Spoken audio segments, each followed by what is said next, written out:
आज की जय। आज फिर से महाराज जी का कृपा हुआ, आप लोगों के बीच आने का मौका मिला।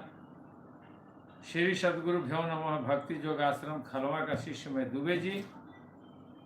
मैं अपने सभी श्रेष्ठ गुरु भाई या जो मेरे बाद दीक्षा लिए हैं, आज फिर से मैं उन लोगों से यह निवेदन करता हूँ कि आप लोग महाराज जी का सत्संग नित्य रात्रि 9 बजे से 10 बजे तक यूट्यूब चैनल पर चलता है।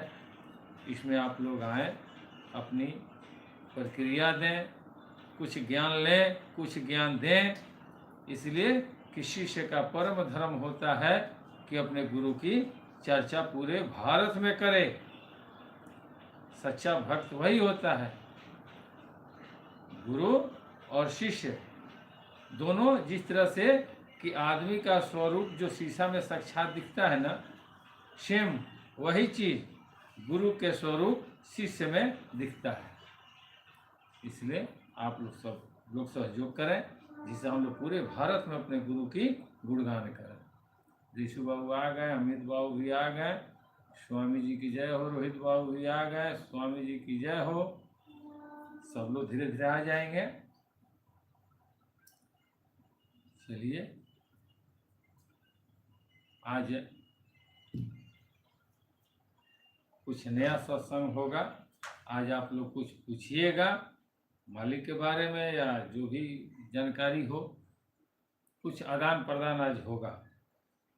इसलिए कि डेली हम ही बोलते हैं, कुछ आप लोग भी कहें जिससे कुछ ज्ञान बढ़े।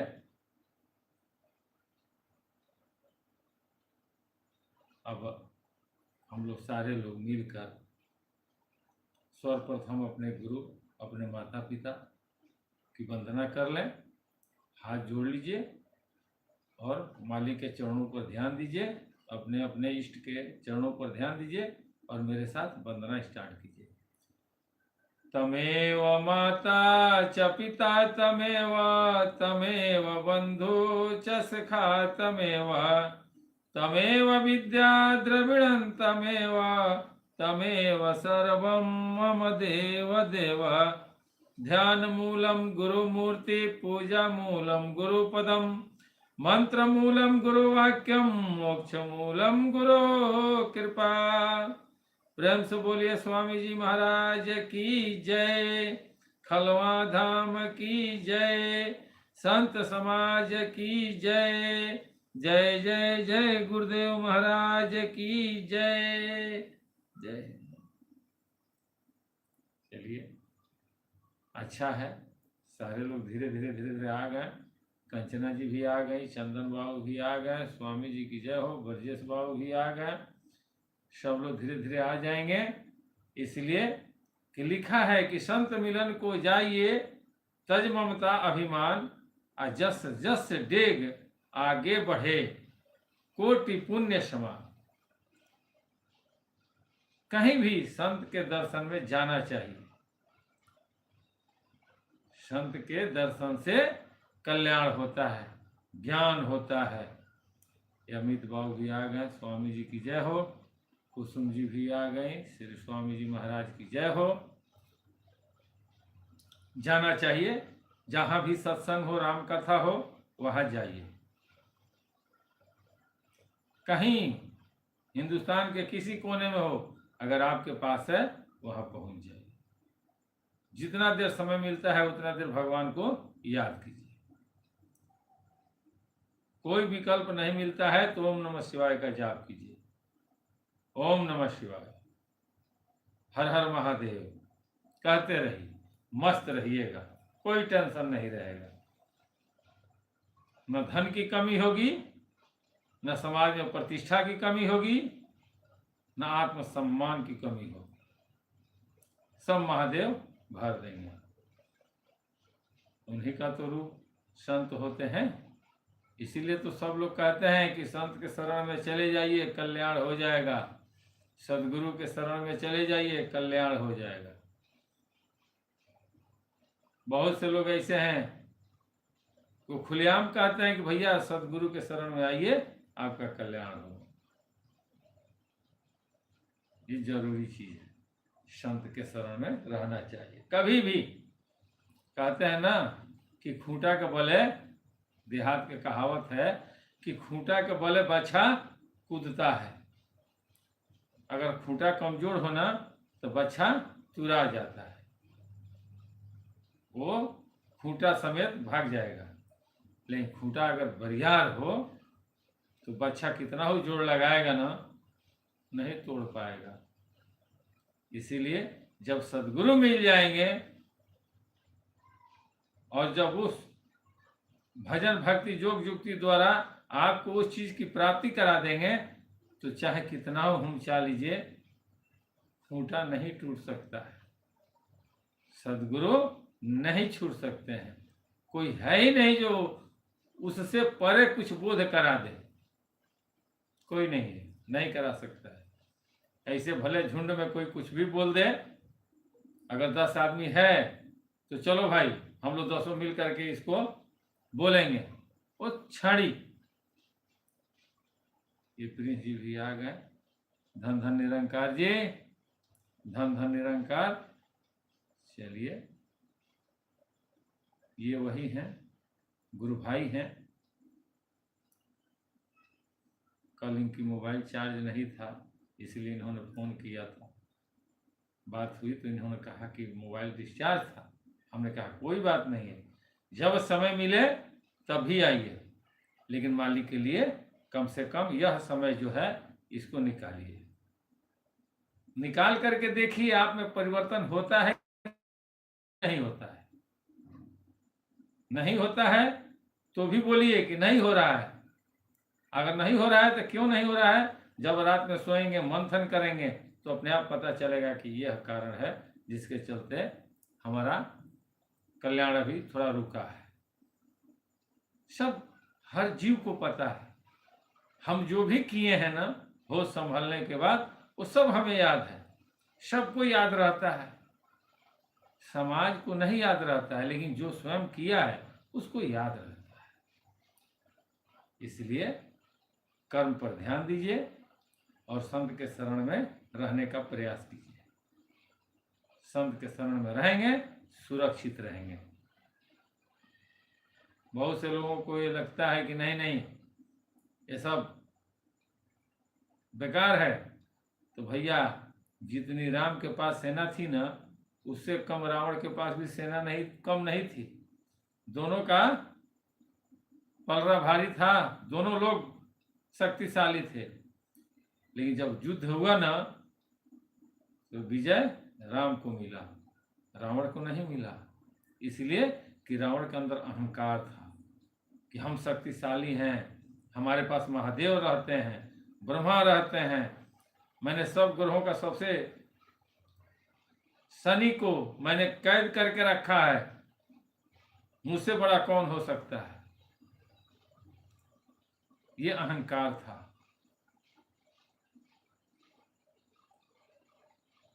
इसलिए उनका पराजय हुआ, नहीं तो रावण कम विद्वान नहीं थे।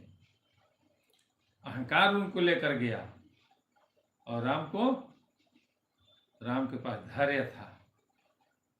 वो आशा किए थे कि चलो कभी ना कभी हमारी विजय होगी, इसलिए कि हमें कर्म करना है, हम सत्कर्म में हैं। जबकि हनुमान जी को जब भेजा गया, जामवंत जी ने जब भेजा,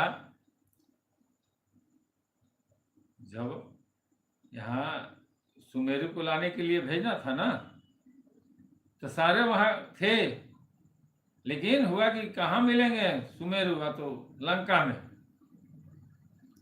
तो जामवंत जी जानते थे इस चीज को, हनुमान जी को, तो उन्होंने भेज दिया।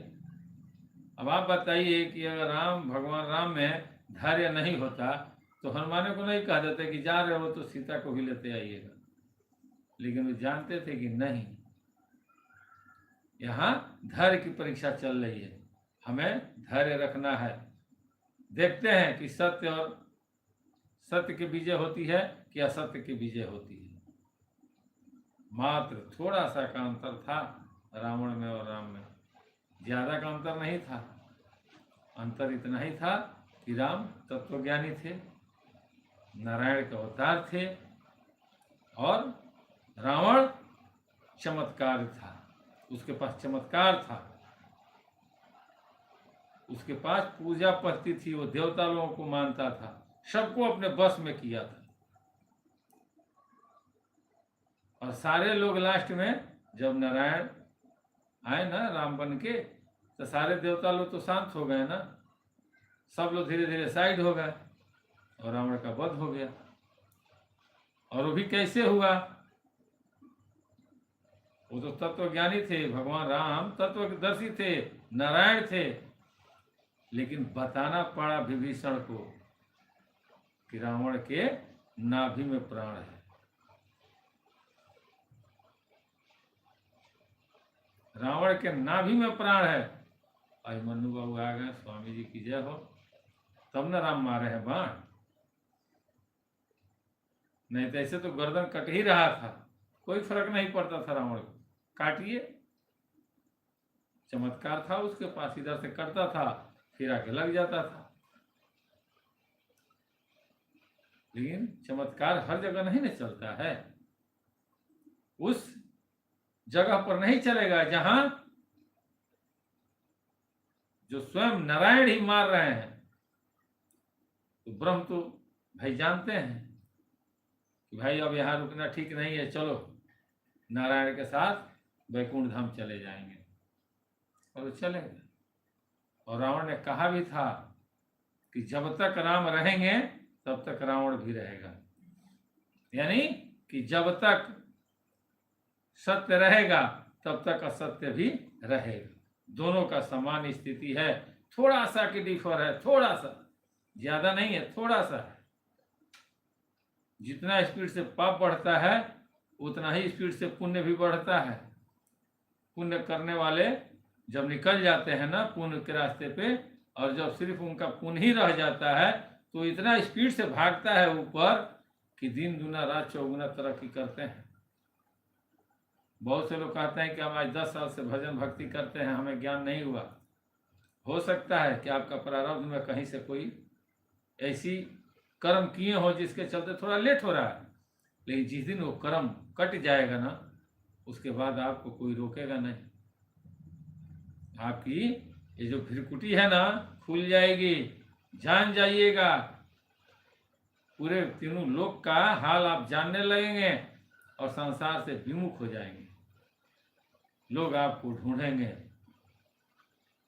सुने हैं ना, हजारों मंजिलें होगी, हजारों कारवां होंगे, निगाहें हमको ढूंढेगी, न जाने हम कहाँ होंगे। बस देर है तो उस परम सत्य को जानने में। जो हमारा पहले का कर्म है, जब हम सत्कर्म किए होंगे तो और स्पीड में भागेगा। अगर कहीं हमसे कोई गुनाह हुआ होगा तो वो कट रहा है, उसको कटने दीजिए, मालिक पर आस्था रखिए, वो रास्ता निकाल देंगे। कोई भी गुरु कल्याण करते हैं,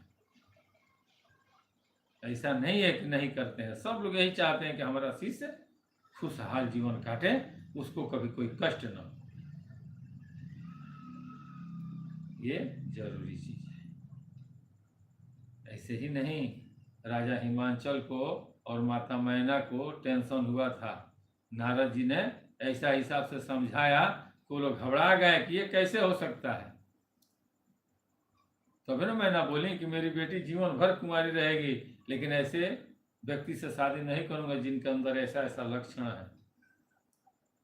और वही जब गए हैं, नारद जी जब चले गए हैं और फिर मैना देवी को ऋषि आए हैं, वो समझाए हैं, तो उनके समझ में आया है। होता है थोड़ा देर के लिए आदमी भटक जाता है, और हमेशा कैसे भटके रहेगा कि जब उस पर विचार नहीं करेगा ना तो इंसान हमेशा के लिए भटकता रहेगा। लेकिन जैसे ही विचार करना स्टार्ट करेगा तो भटकना बंद हो जाएगा। इसलिए कि दोनों दिखाई देने लगेंगे, अच्छाई और बुराई। जब दोनों दिखाई देगा तो आदमी अच्छाई को ढूंढेगा। भोजन हम करते हैं, अच्छा लगता है, दबा कर खा लेते हैं। क्या खाते पीरियड में कहीं मन घबराता है? नहीं घबराता है। होता है खा लो पूरा सिक्कम भर खा लेते हैं, पानी पीने का जगह नहीं रहता तो पानी पीते हैं, और खाना खाने के बाद जब स्वाद खत्म हो जाता है, पेट में चला जाता है, और 1 घंटा का बाद जब पेट में वो फैलता है तब महसूस होता है कि चाहता था 2 और कम खा लेना, इसलिए कुछ समय स्वाद नहीं आ रहा था। जब ये सोच रहा, आदमी सोचता है ना कि पेट दुमसुम हो गया, ज्यादा खा लिए, तो खाते पीरियड में ये ध्यान नहीं आया कि पेट दुमसुम होगा, इसलिए कुछ समय स्वाद आ रहा था। स्वाद इंसान खा लेता है पूरा दबा के, और वही जब गैस बनता है, पेट में कब्ज होता है, तो अफसोस करता है कि चाहता था 2 रोटी कम ही खा लेना, ज्यादा खा ली, जिसके चलते इंसान थोड़ा परेशान हो जाता है। सेम वही चीज तो है। कोई भी कार्य धैर्य रख कर कीजिए कि हमको ये करना है, चाहे इसमें हमारा लॉस हो या फायदा हो। हमने सुना है, गवाही शास्त्र देता है, वेद पुराण दे रहा है, संत महात्मा दे रहे हैं, सबको छोड़ दीजिए।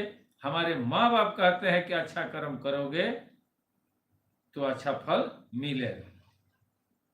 हमारे माँ बापों ने पूजा किया, पूजा पाठ किया। कौन ऐसा घर है जिसके पूर्वज पूजा पाठ नहीं किए हैं? सब लोग पूजा पाठ करते हैं, सब लोग भिक्षा भिक्षा को देते हैं। गाय आ जाती है तो गाय को भोजन करा देते हैं, दरवाजे पर अगर कुत्ता भी आ गया तो उसको 2 रोटी दे देते हैं। पहले लोगों का अंदर आस्था था, लोगों का भावनात्मक सोच था। लोग सोचते थे कि चलो आज हमारे यहाँ घेवड़ा नहीं फरा है, दूसरे के हाथ से घेवड़ा तोड़ कर आ जाता था। आज कल्चर चेंज हो गया, अब धीरे धीरे प्रकोप अपना दिखा रहा है। हर युग में ऐसा हुआ है, ये नहीं कल युग में हो रहा है। सतयुग में भी हुआ था, त्रेता में भी हुआ था, द्वापर में भी हुआ, और कलयुग स्टार्ट हो गया है। विचार कर लीजिए, अगर त्रेता में नहीं हुआ होता तो राम रावण का युद्ध नहीं होता, द्वापर में नहीं होता तो महाभारत नहीं होता, लोगों की संख्या बढ़ गई, और कैसे सृष्टि का नया आविष्कार हो, राम रावण का युद्ध हुआ, फिर सृष्टि नया। सब लोग तो खत्म नहीं हुए, कुछ लोग रह गए, फिर से चालू हो गए, और फिर कलयुग आया है। आज से 40 साल पहले देख लीजिए, रिश्तेदार जब घर आता था ना, आज से 40 साल 50 साल पहले, अगर आपके घर कोई रिश्तेदार आता है महीना 2 महीना में एक बार, तो आपसे लोग समाज में आपका वैल्यू लोग करते थे कि अरे भाई वो बहुत अच्छे आदमी है, उनके घर हमेशा रिश्तेदार आता है, उनका अच्छा रिश्ता है। लेकिन आज अगर रिश्तेदार, आबादी बढ़ने के बाद आज वो दशा हो गया है कि अगर 10 रिश्तेदार अगर महीना में अगर एक बार भी अगर आ जाते हैं हर महीना में, तो बहुत ऐसे घर हैं कि लोग किराया छोड़ के चले जाएंगे दूसरे जगह की, नहीं यहाँ नहीं रहेंगे, यहाँ महीना में 10 गो हित लोग आता है। बहुत ऐसा जगह है, सब लोग अकेला रहना चाहता है, सबके हाथ में मोबाइल है। 10 आदमी, आज के डेट में 10 आदमी एक रूम में बैठा है, कोई किसी से नहीं बात कर रहा है, सब लोग मोबाइल देख रहा है।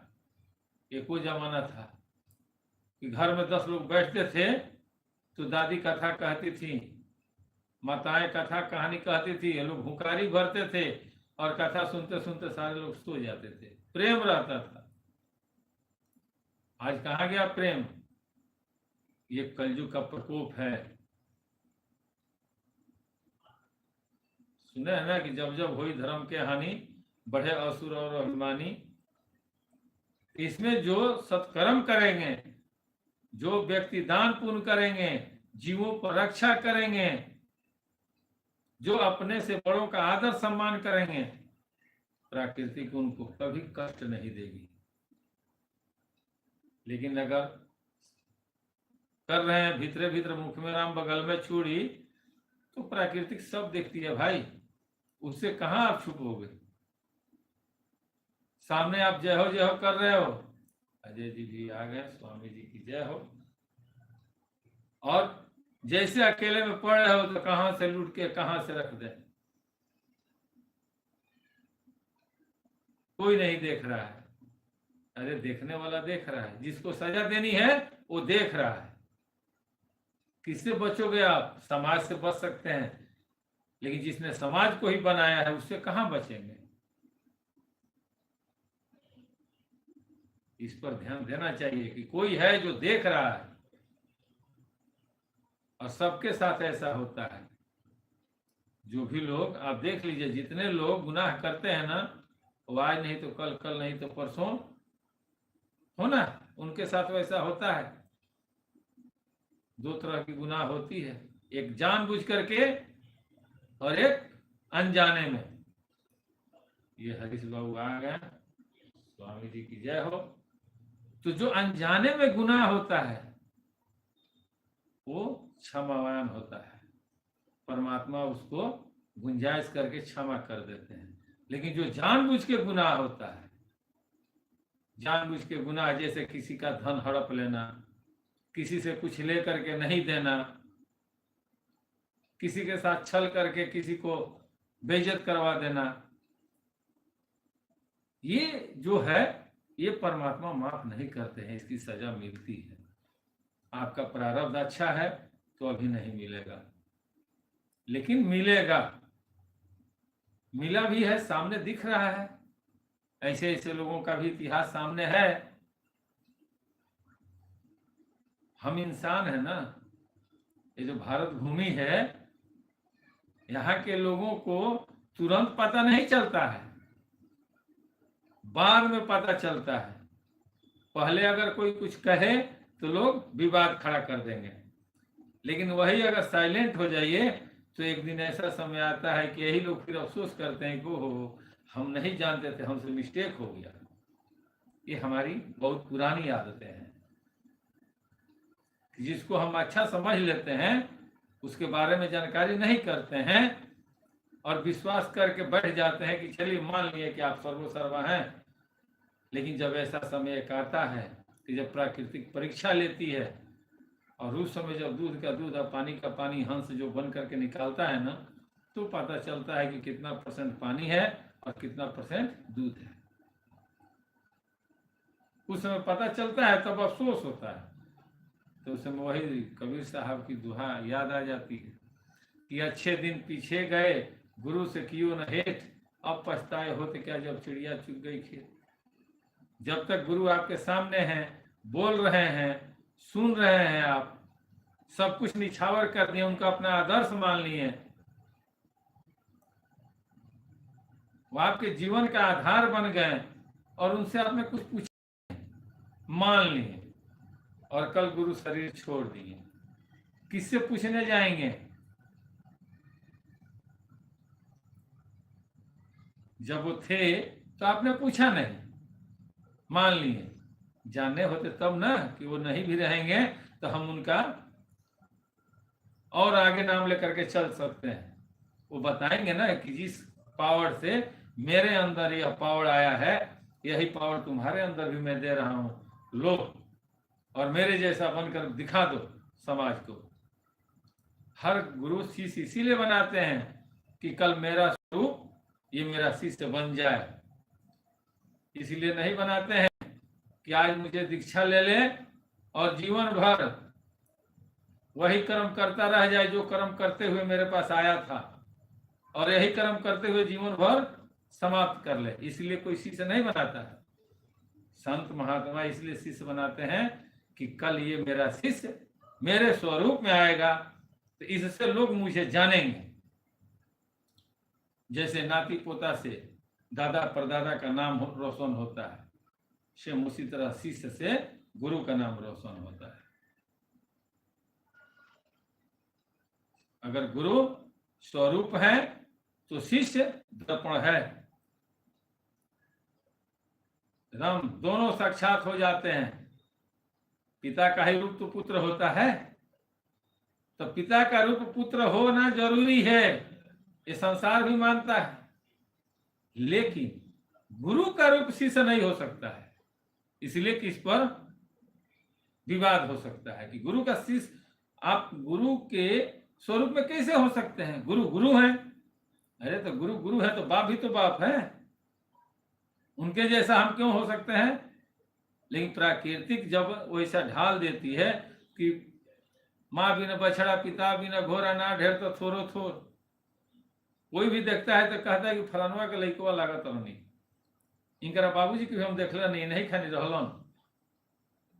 तो खुशी होता है, सब औलाद को खुशी होती है कि चलो आज हम अपने खानदान जैसे हैं, लोग हमको चेहरा देख के पहचान जाता है कि फलाने के घर का लड़का है।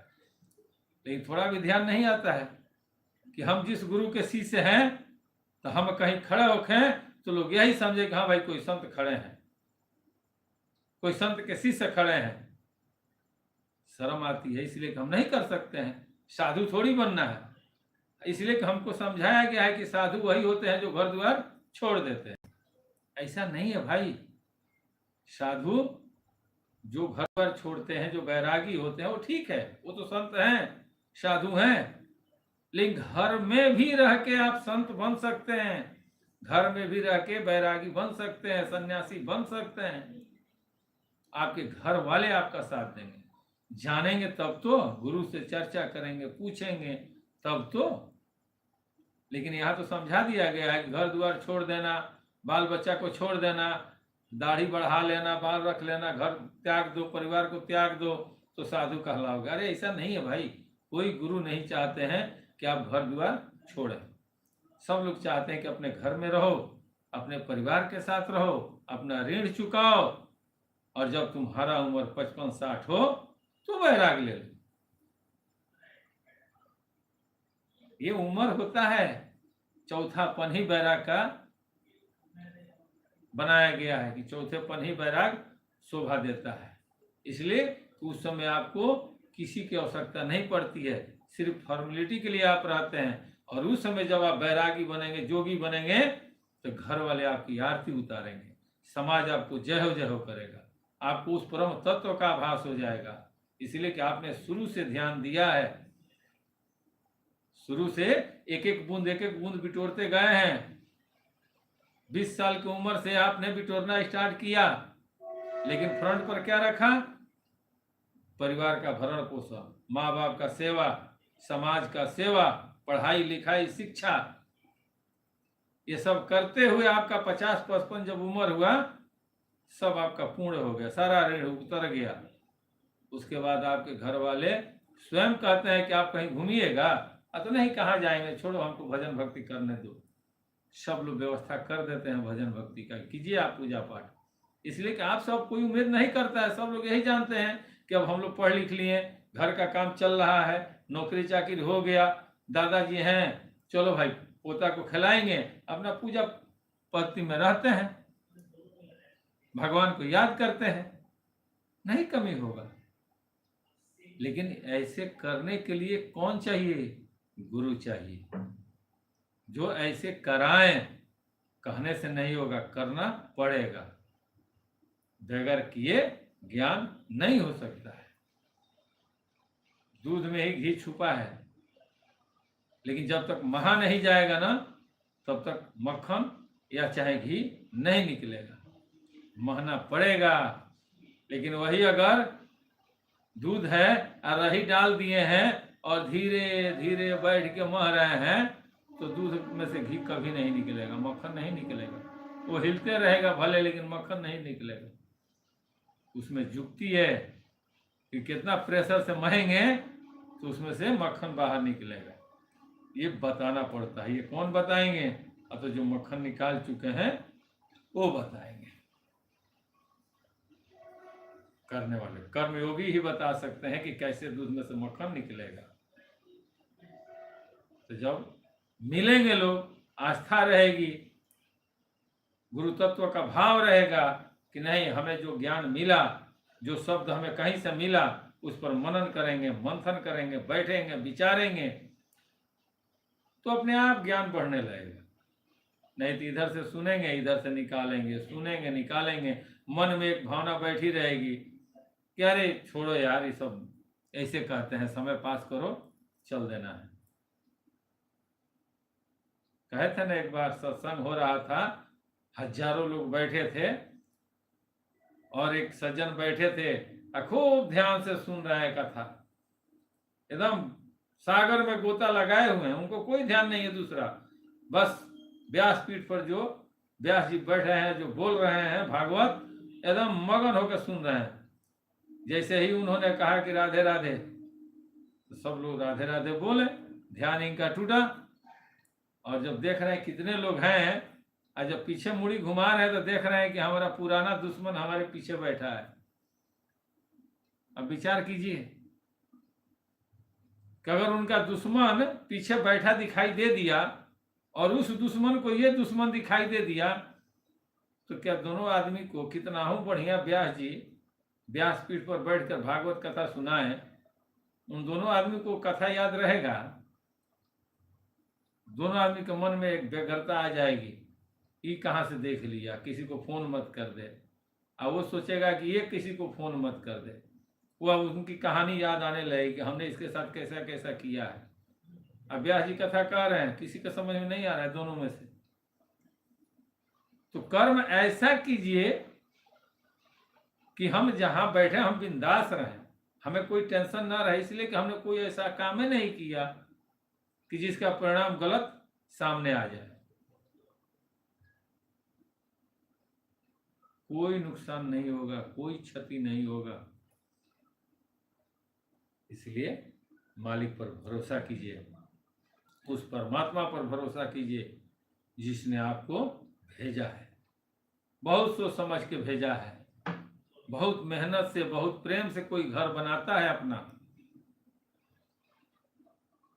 और दीवार थोड़ा सा क्रैक होता है ना, जान निकल जाता है उस मालिक का जिसने घर बनवाया है। सेम उसी तरह से विचार कीजिए कि हम लोगों का बनवाया हुआ घर अगर थोड़ा सा क्रैक होता है तो जान निकल जाती है। और जिसने इतना सुंदर घर बना के भेजा, इतना सुंदर मकान में जो मालिक स्वयं आकर रहने लगा, और यह घर अगर इधर उधर भटकेगा तो उसको कितना कष्ट होगा। सेम वही चीज तो है भाई, हम लोग रहने के लिए अपने लिए मकान बनाए हैं, और परमात्मा ने अपने लिए ये मानव रूपी मकान बना करके इसमें वास किए हैं कि चलो मैं ऐसे घर में हूं कि जहां हर साधन उपलब्ध है। साधन धाम मोक्ष कर द्वारा, ये साधन का एक जरिया है ये शरीर, इससे आप मुक्ति पा सकते हैं, आवागमन से मुक्ति हो सकती है आपकी। यही एक साधन का जड़ है, दूसरा कोई साधन नहीं। पूरे धरती पे दूसरा कोई साधन नहीं है जिससे आप मुक्ति पा जाएं बगैर आत्मज्ञान हुए।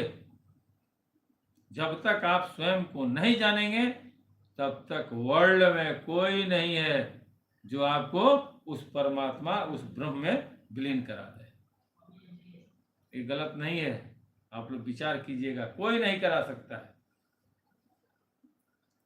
इसलिए कि स्वयं को जानना ही ब्रह्म को जानना है। स्वयं को जानने का प्रयास कीजिए कि हम कौन हैं। दुनिया को जानने में समय मत बिताइए, दुनिया को जानने वाले बहुत लोग हैं। कहीं भी आप देखिएगा संसार में, जहां भी 10 लोग बैठे हैं दुनिया का ही बात कर रहे हैं। वो ऐसे किया तो वो ऐसे किया, वो संत ऐसे किया तो वो संत ऐसे किए, वो बाबा ऐसे किए, वो बाबा ऐसे किए, लेकिन अपनी चर्चा कोई नहीं करता है। और जो अपनी चर्चा करता है ना, उस पर उंगली जल्दी कोई नहीं उठा पाता है। इसलिए को स्वयं को जान रहा है अब, तो जो अपने को जान लिया वो दूसरे को भी जान लेगा। इसीलिए ना कहे कि खग जाने खगही के भाषा। जब काकभूसुंडी जी जान गए राम कथा, तो गरुड़ जी को सुना न दिए, समझा दिए ना। तो जो जान लिया कि हम कौन हैं, वो दूसरे को भी जना देंगे।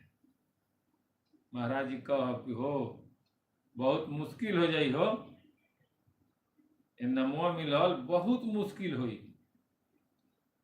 लेकिन कभी उन्होंने ये नहीं कहा कि ना मिली, ये नहीं उन्होंने कहा कि ना मिली हो।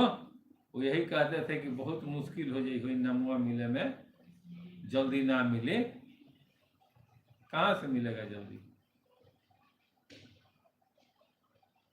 वह नाम है, वह परमात्मा का नाम है, उससे परम आत्मबोध हो जाएगा, आत्मज्ञानी बन जाइएगा आप। सारा दुनिया में जितने लोग बैठे हैं ना, सब लोग उसी के लिए इंतजार कर रहे हैं कि जिस दिन वो मिल जाता तो हमारा कल्याण हो जाता। जिनको मिल गया है वो शांत है। वो कभी नहीं कहेंगे कि आप वहां जाइए वहां जाइए वहां, वो सीधे बोलेंगे कि खुद में जाओ, अपने आप अपने अंदर जाओ, अपने आप को देखो। नहीं देख सकते हो तो मेरे पास आओ, मैं तुम्हें दिखाऊंगा, मैं बताऊंगा कि गोविंद कहाँ है। इतना दिन से कहीं आप लोग नहीं सुने होंगे कि इस चौपाई को कोई कहे, अगर कोई कहेगा ना तो वहां पूछने वाले भी रहते हैं कि सरकार तब कुछ बताइए वो गोविंद कहाँ है। लेकिन वो लोग नहीं कहते हैं गुरु गोविंद दो खड़े काको लागू पाए, अब बलि हरि गुरु आपने गोविंद दियो बताए। नहीं कहते हैं लोग, कि कहेंगे तो लोग पूछ देगा, और जब पूछ देगा तो बताना पड़ेगा। ये कौन कहता है? शिष्य लोग कहते हैं, शिष्य लोग आपस में कहते हैं कि महाराज जी ने दिखा दिया। लेकिन कोई ध्यान नहीं देता है कि गोविंद को दिखाना है, लखाना नहीं है, दिखाना है, बताना है। गोविंद दियो बताए, प्रत्यक्ष को बताया जाता है ना कि ये सामने हैं तो ये देखो भाई यही हैं। कौन बताएगा? ये सदगुरु ही बता सकते हैं, बाकी लोग नहीं बताएंगे। कहने के लिए कुछ भी कहें, जब आप मंथन कीजिएगा कि ये कह रहे हैं, जब प्रत्यक्ष में उसको जब उसका आधार जब आपको मालूम हो जाएगा तब बोध कीजिए कि हाँ अब सही है, अब आपको हम मान रहे हैं, चलिए आपने दिखा दिया, आधार बता दिए। होता है, समय समय की बात है।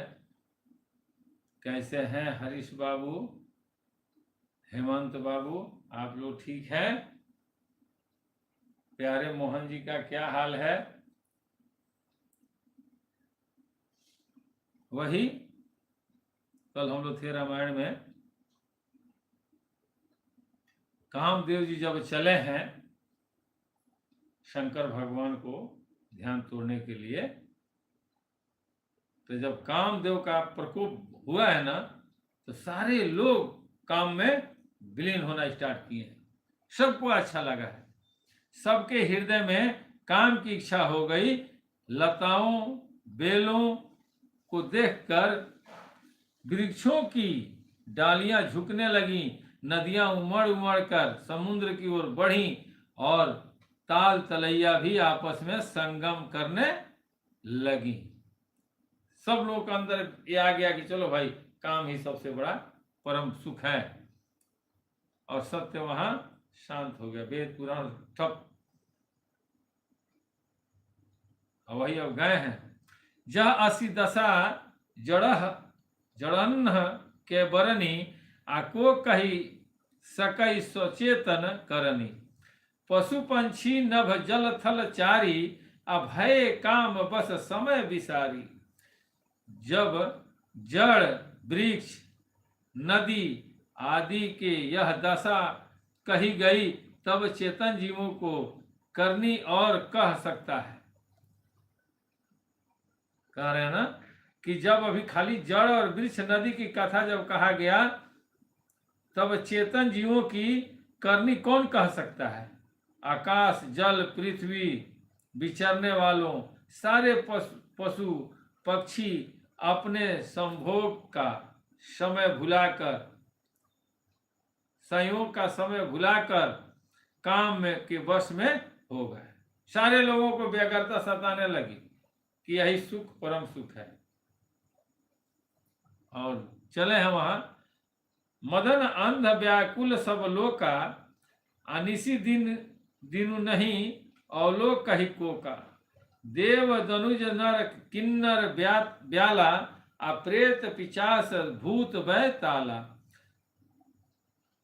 सब लोग कामंध होकर व्याकुल हो गए, चकवा चकवी रात दिन नहीं देखते। देव दैत्य मनुष्य किन्नर सर्प प्रेत पिचास भूत बैताल, ये कोई समय नहीं देखता, सब लोग काम में लग गए। इनके दशा न कहु बखानी, आ सदा काम के चेरे जानी। सिद्ध विरक्त महमुनि जोगी, अतेपि काम बस भय वियोगी। ये तो सदा ही काम के गुलाम हैं। यह समझकर मैंने सबकी दशा का वर्णन नहीं किया। सिद्ध विरक्त महामुनि और महान जोगी भी काम के वश में होकर योग रहित या स्त्री के विरही हो गए। सारे लोग व्याकुल हो गए। गोस्वामी तुलसीदास जी कह रहे हैं, जब कामदेव चले ना शंकर भगवान को मनाने के लिए, तो सारे लोग व्याकुल हो गए। भय काम बस जोगी से तापस, आप पावै रही की को कहे। देख ही चराचर नारीमय, जे ब्रह्मामय देखत रहे। अम्बाला बिलोक ही पुरुषमय जुगु, पुरुष सब अबलायकम। दुई दंड भरी ब्रह्मांड भीतर, काम कृत कौतुक अर्थ। अरे सब जब जोगीश्वर और तपस्वी भी काम के बस में हो गए, तब पामर मनुष्य को कौन करे। ऐसे साधारण मनुष्य तो और भीड़ गए, जो समस्त चराचर जगत को ब्रह्ममय देखते थे, वे अब उसे स्त्रीमय देखने लगे। स्त्रियां सारे संसार को पुरुषमय देखने लगी और पुरुष उसे स्त्रीमय देखने लगे। दो घड़ी तक सारे ब्रह्मांड के अंदर कामदेव का रचा हुआ यह कौतुक तमाशा होते रहा। इतना पावरफुल है वो कामदेव। अभी भी कलयुग में भी कामदेव का बहुत बड़ा प्रकोप है। ऐसा नहीं है कि नहीं है, वो बहुत बड़े पावर में हैं और उनको रोकना बहुत बड़ी तपस्या है। कामदेव को रोक लेना कहने से नहीं रुक सकते हैं वो, उसके लिए जो करना पड़ता है।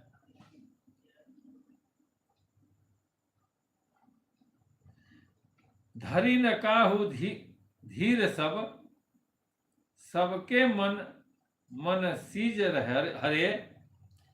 धरी न काहू धीर सब के मन सीज हरे। आ जे राखे रघुवीर ते, उबरे ते ही काल महु। किसी ने भी हृदय में धैर्य नहीं धारण किया। कामदेव ने सबके मन हर लिए। श्री रघुनाथ जी ने जिनको रक्षा की, केवल वे ही उस समय बचे रहे। श्री रघुनाथ जी कौन थे? वही रमण करने वाले भगवान राम, वो बच गए थे। इसलिए कि सबके मेन पावर है ना, वो विचलित हो जाएंगे तब तो सब विचलित हो गया। उभय धरी अस कौतुक भयऊ, आ जौ लगी कामु शंभु पही गयऊ। शिव ही बिलोकी संशय केऊ मारू। आ भयऊ जथाथिति सबु संसारू। 2 घड़ी तक ऐसा तमाशा हुआ जब तक कामदेव शिव जी के पास पहुंच गए। शिव जी को देखकर कामदेव डर गया।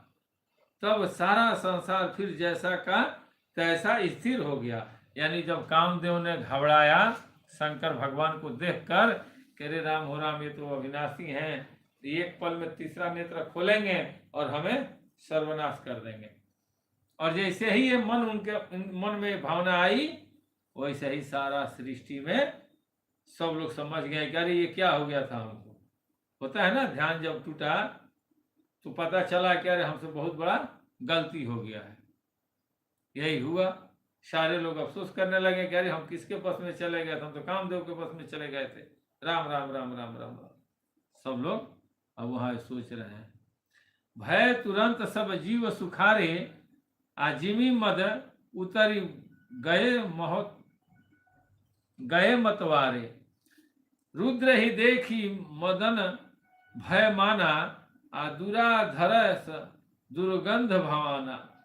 तुरंत ही सब जीव वैसे ही सुखी हो गए जैसे मतवाले नशा पिए हुए लोग मद नशा उतर जाने पर सुखी होते हैं। दुराधर धैर्य जिनको पराजित करना अत्यंत ही कठिन है, और दुर्गम जिनका पार पाना कठिन है, भगवान संपूर्ण ऐश्वर्य धर्म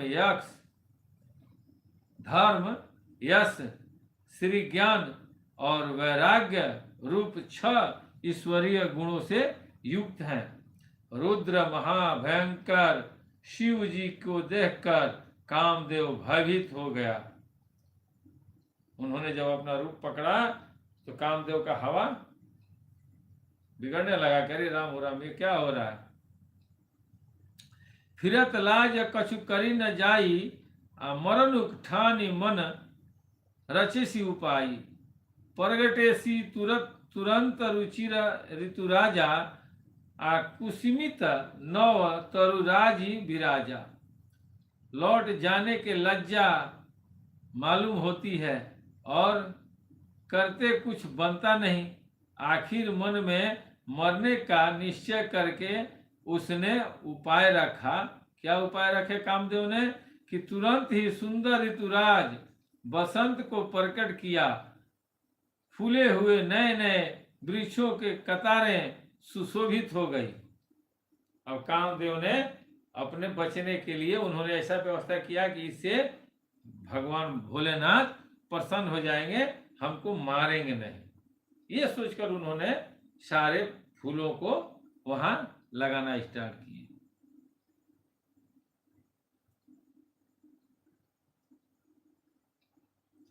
वन उपवन बापिका तड़ागा, परम सुभाग सब दिशा विभागा। जहां तह जन उगमत, जहां तह जन उमगत अनुरागा। देखी मुएहु मन सिज जागा।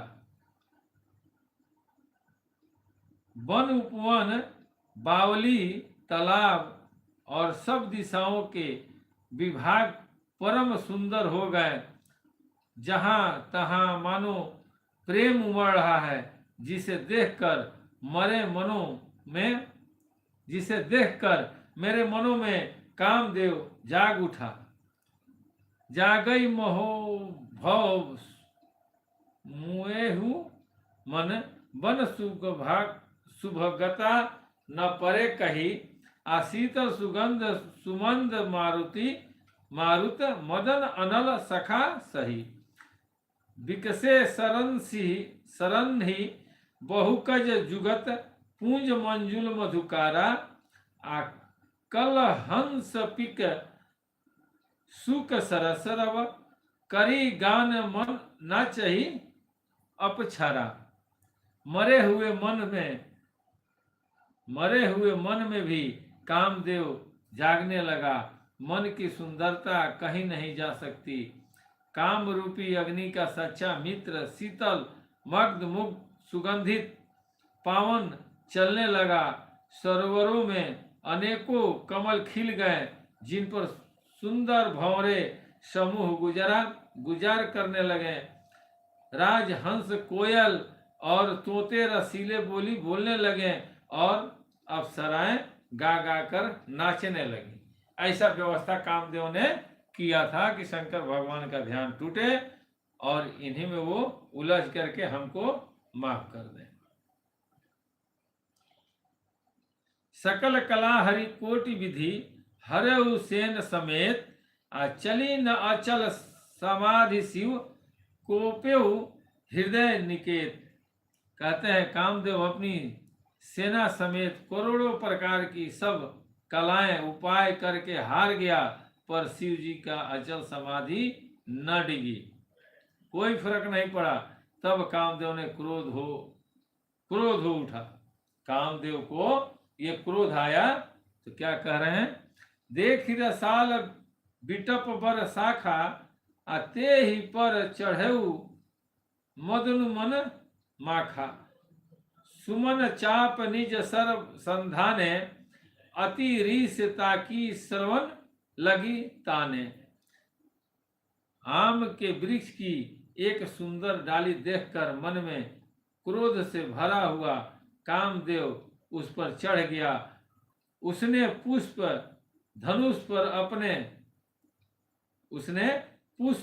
पर अपने 5 बाण चढ़ाए और अत्यंत क्रोध से लक्ष्य की ओर ताक कर उन्हें कान तक तान लिया। कामदेव ने वह बाण उठा लिए। अब देखिए क्या होता है। छाड़ विषय विशिख उर लागे छूटी समाधि शंभु तब जागे, भय इस मन क्षोभ विशेषी नैन उधारी सकल दिशि देखी। कामदेव ने तीक्ष्ण 5 बाण छोड़े जो शिव जी के हृदय में लगे, तब उनकी समाधि टूट गई और वे जाग गए। ईश्वर शिव जी के मन में बहुत क्षोभ हुआ। उन्होंने आंखें खोलकर सब ओर देखा और क्या कह रहे हैं गोस्वामी जी, सौरभ पलव मदनु विलोका अभय कोपी कपेउ त्रिलोका,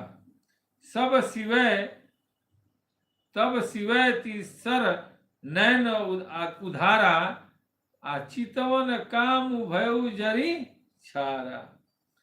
तब आम के पत्तों में छिपे हुए कामदेव को देखा तो उन्हें बड़ा क्रोध हुआ, जिससे तीनों लोग कांप उठे। जब शंकर भगवान को क्रोध हुआ तो तीनों लोक में हाहाकार मच गया, तीनों लोग कांप उठे।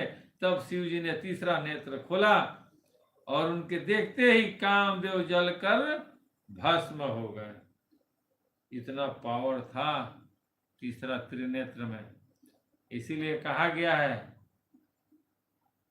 कि संत का दर्शन ही सबसे बड़ा कर्म है, सबसे बड़ा धर्म है। संत के शरण में अगर चले गए तो आपका कल्याण होना ही है।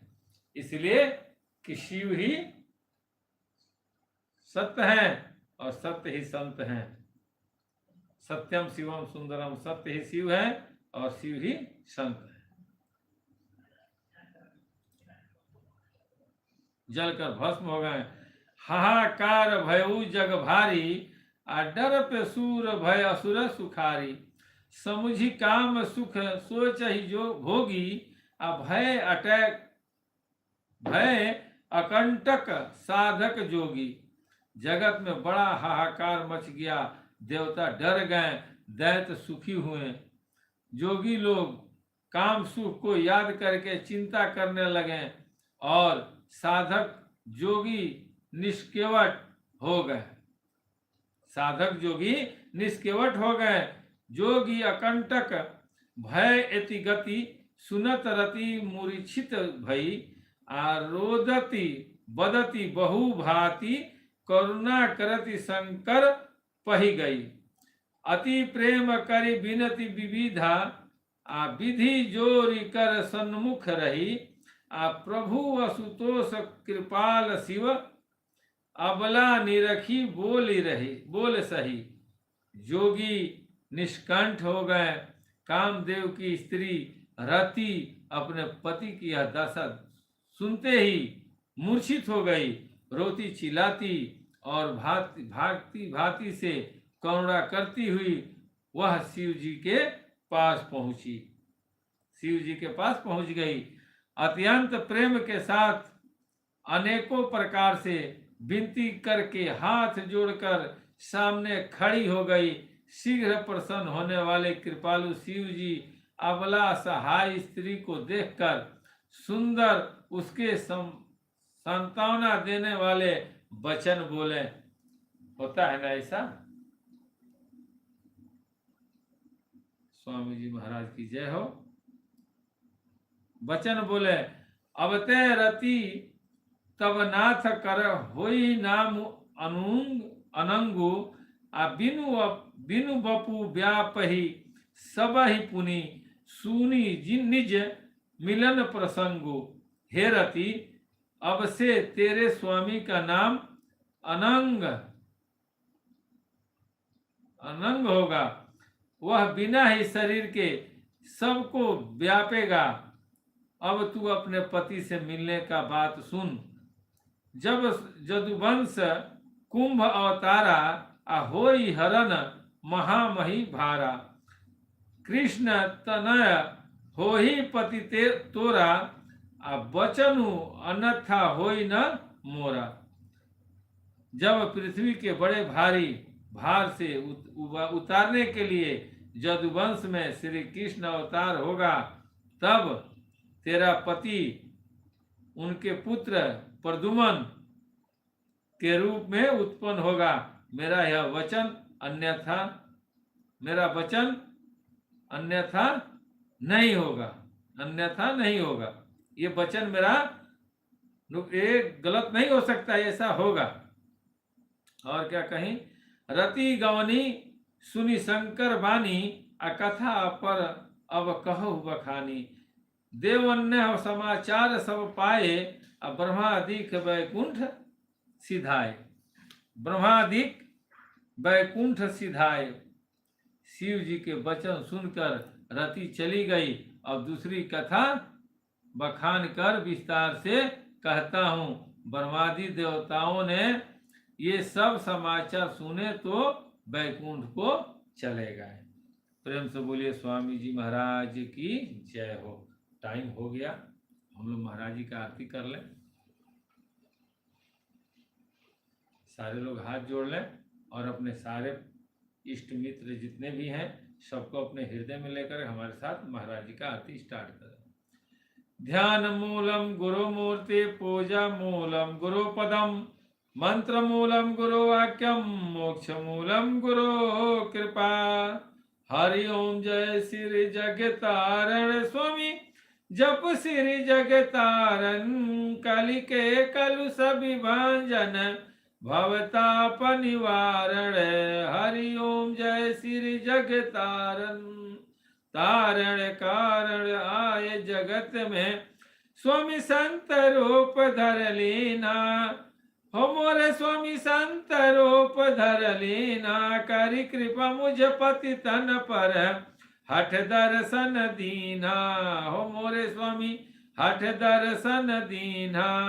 रूप अनूप महा छविधारी जन को मन मोहे। हो मोरे स्वामी जन को मन मोहे। दरस करत अधनाशय वर्ण सके असको है। हरि ओम जय श्री जगतारण।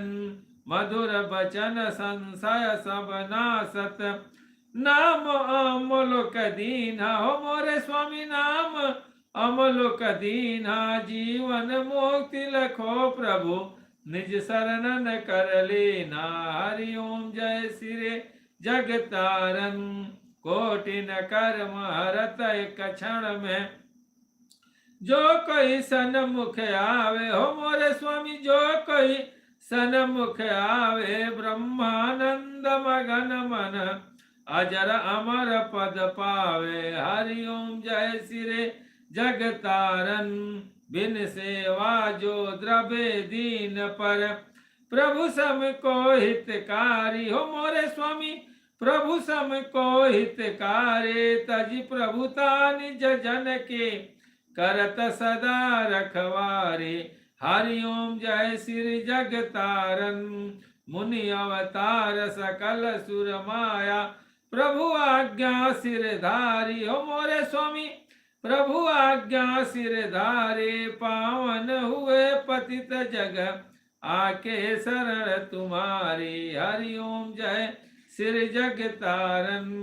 नाना कर्म धर्म मति प्रगटे संत भेष किए धारण। हो मोरे स्वामी संत भेष किए धारण। सो संशय सब नाश किए जय हो अधम उदाहरण हरि ओम जय सिर जग तारन नाम तत्व और शब्द सनातन गुरु जी को ही जाने हो मोरे स्वामी गुरु जी को ही जाने गुरु बिन और न दूजा हितकारी कहु मानो हरि ओम जय सिर जग तारन आरत हरन पतित पावन कहे संत निगम धारे हो मोरे स्वामी संत निगम धारे असरण शरण दया निधि की हो महिमा धारे हरि ओम जय श्री जग तारन सगुन ब्रह्मानादि सनातन श्री सदगुरु जी के हो मोरे स्वामी श्री सदगुरु जी के आरती करत पतित रखौ लाज निज मन के हरि ओम जय श्री जग तारन हरि ओम जप श्री जग तारण स्वामी जप श्री जग तारन कलि के कलु सब भंजन भवताप निवारण हरि ओम जय श्री जग तारन तमेव माता च पिता तमेव तमेव बंधो च सखा तमेव तमेव विद्या द्रविणं तमेव तमेव सर्वं मम देव देव।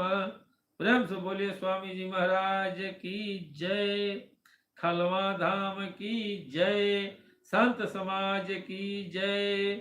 जय जय जय गुरुदेव महाराज की जय जय। चलिए खुशबू कुमार अच्छा है, आज का भी दिन कट गया। आज की मुलाकात बस इतनी, चाहे कल आप कर लीजिएगा बात जितनी। जय खलवा धाम।